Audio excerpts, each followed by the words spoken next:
The Libyan desert is a place that guards its secrets. It is a 700,000 square mile ocean of gravel and sand, utterly indifferent to human life. On November 9th, 1958, a British Petroleum Geological Survey team was flying low over this void, hundreds of miles from anything resembling civilization. They weren't looking for history. They were looking for oil. Instead, they found a ghost. There, sitting on the gravel pan of the Kalanchio Sand Sea, as if it had gently landed just hours before, was an American B-24D Liberator bomber. The aircraft was almost perfectly intact. Its olive drab paint was scorched by the sun, its tires flattened, but it was otherwise untouched. When the survey team approached, they found the silence of the tomb. The bomber's .50 caliber machine guns were still loaded, angled toward an enemy that wasn't there. Inside the fuselage, the navigation logs were stacked neatly. Thermos flasks still held trace amounts of coffee, but the aircraft was empty. The radio was functional, the cannons were operational, but the crew was gone. The aircraft's logs stopped abruptly. 16 years earlier, the serial number identified her, 41-24301. Her nose art, faintly visible, read, Lady Be Good. She was 440 miles inland, deep in the Sahara, one of the most inaccessible places on Earth. How did she get here? And where was her crew? To answer that question, we must go back. Back to the height of the Second World War. The date is April 4th, 1943. The location? Soluch Army Airfield near Benghazi, Libya. The North African campaign is raging. The men of the 376th Bombardment Group, a heavy bomber unit, are preparing for a difficult raid. Among them, a new crew, fresh from the States. 9 men assigned to the Lady Be Good. Their pilot, First Lieutenant William Hatton. Their co-pilot, Second Lieutenant Robert Toner. They are young, optimistic, and utterly untested. This is their first combat mission. Their aircraft, the Lady Be Good, is one of 25 liberators assigned to Wave B of the strike force. Their target, the critical harbor facilities at Naples, Italy. A high-stakes mission designed to cripple Axis supply lines across the Mediterranean. They take off late, just before dusk, climbing into the sky as a rising Khamsin, a ferocious desert sandstorm, begins to choke the air over their home base. The mission was chaos from the start. The storm, combined with the darkness, scattered the formation. Most of the 376's bombers turned back, unable to properly assemble. But Lady Be Good and a handful of other planes pushed on, alone. They flew for hours, navigating through thick clouds and high winds. By the time they reached Naples, the target was completely obscured by weather. Following protocol, they could not bomb indiscriminately. With their bomb bay still full, Lieutenant Hatton turned the aircraft around for the long flight home. This is where the problem becomes a crisis. Their automatic direction finder, or ADF, the primary navigation tool that should have given them a radio bearing back to Soluch, was unreliable. In the total blackness of the night, they flew over the Mediterranean. They crossed the Libyan coast, but they didn't see the signal flares from their home base, now hidden by the raging sandstorm. They missed Soluch completely. Believing they were still over the sea, lost and searching for the coast, they made a fatal error. They continued flying south.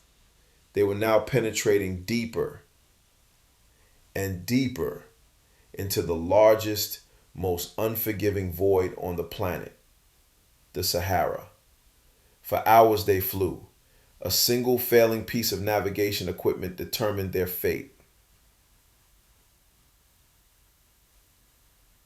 What do you think was the biggest challenge for World War II pilots?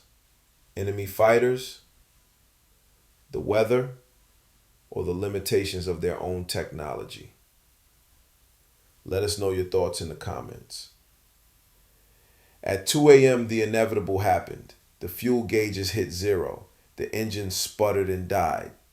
Lieutenant Hatton gave the only order he could: bail out. One by one, in the pitch black void, the 9 men stepped out of their doomed aircraft and into the unknown, 10,000 feet above the desert floor. The Lady Be Good, now empty, flew on for another 16 miles, her engine silent, before gliding down to a perfect, gentle belly landing on the hard sand seats, where she would wait, in perfect silence, for 16 years. When the aircraft was found in 1958, the discovery only deepened the mystery. The wreck was eerily preserved, but empty. The search for the men began. In February 1960, an official U.S. Army search team made the first grim discovery. They found the remains of the 8th crewman, 2nd Lieutenant John Warovka, the bombardier. He was found near the wreck site, his parachute unopened. He had impacted the ground before it could deploy. But what of the other 8? The search teams followed faint tracks leading north. They followed them for 85 agonizing miles. There, clustered together, they found the remains of 5 crewmen: Hatton, Toner, Hayes, Adams, and Lamott. And with them, they found the solution to the mystery. Tucked inside a pocket was a small leather-bound diary. Kept by co-pilot Robert Toner, it chronicled their ordeal. It wasn't a story of a quick end in a fiery crash. It was a testament. A 9-day epic of human endurance against impossible odds. The diary, combined with the forensic evidence, told a story of staggering courage. The 8 survivors, Hatton, Tanner, Hayes, Adams, Lamott, Shelley, Moore, and Ripslinger, had successfully regrouped in the dark after bailing out. They had almost nothing: a few chocolate squares, some flight rations, and a single canteen of water to share between 8 men. They made a fatal assumption. Checking their maps, they believed the wind had slowed them and that they were just inside the coast, perhaps only 30 miles from the Mediterranean. They were wrong by 400 miles. Believing rescue was just a long walk away, they started walking north. Tanner's diary begins with grim optimism. Sunday, April 4, 1943. Landed in desert. All but Warovka. 1 canteen of water, 1/2 cap full per day. Good spirits. They walked and they walked. They were aviators, not infantry. They were wearing flight gear, heavy boots and leather jackets, in daytime temperatures that soared past 130 degrees Fahrenheit, and nights that dropped below freezing. By April 9th, 5 days in, the diary entries grow frantic. Toner writes, "Still walking. No water. Sun. Heat. Eyes bad. Can't see. Still no water. Sunday heat." They were covering impossible distances, 15, maybe 20 miles a day, driven by the hallucination of the sea. After 85 miles, 5 of the men could go no further. They collapsed. Hatton, Toner, Hayes, Adams, and Lamott died there together. But 3 of the men, all sergeants, Guy Shelley, Vernon Moore, and Harold Ripslinger, pushed on. One last desperate attempt to find help for their crew. The bond between these soldiers, pushing on even when all hope was lost, is astonishing. If you find this story of sacrifice and brotherhood powerful, please take a moment to hit that like button to honor their memory. Back at the 85-mile camp, Lieutenant Toner wrote his final heartbreaking entry on April 12th. No help yet, still waiting. Only one man able to walk, still praying. He died there, waiting for a rescue that would never come. The search teams, however, continued to follow the tracks of the 3 men who pushed on. They found Staff Sergeant Guy Shelley's body 20 miles further north. They found Staff Sergeant Vernon Moore 21 miles from the main group. And then, 26 miles beyond Shelley, they found Technical Sergeant Harold Ripslinger.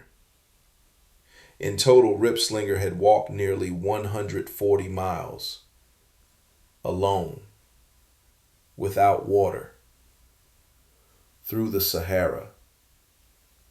It was an act of endurance that baffled medical science. The Lady Be Good didn't just disappear. She became a legend, a ghost ship of the desert. The discovery of Toner's diary rewrote the manual on desert survival. It proved, in the most tragic way possible, that the human body could endure far more than science had previously thought possible. The crew, 8 men, survived for 8 days with almost no water, walking over 100 miles. Their story, their data, is still taught in military survival schools to this day. Parts of the Lady Be Good were salvaged. Some components were even used in other aircraft, only to be associated with subsequent unexplained failures, leading to the legend that the aircraft was cursed. But the Lady Be Good wasn't cursed. She was a victim of war, weather, and the terrible mathematics of navigation. 9 men on their very first mission were lost, not to enemy fire, but to the vast, indifferent emptiness of the sky and the sand. Their story is a memorial to the brutal, random cost of war and the unyielding, unimaginable strength of the human spirit.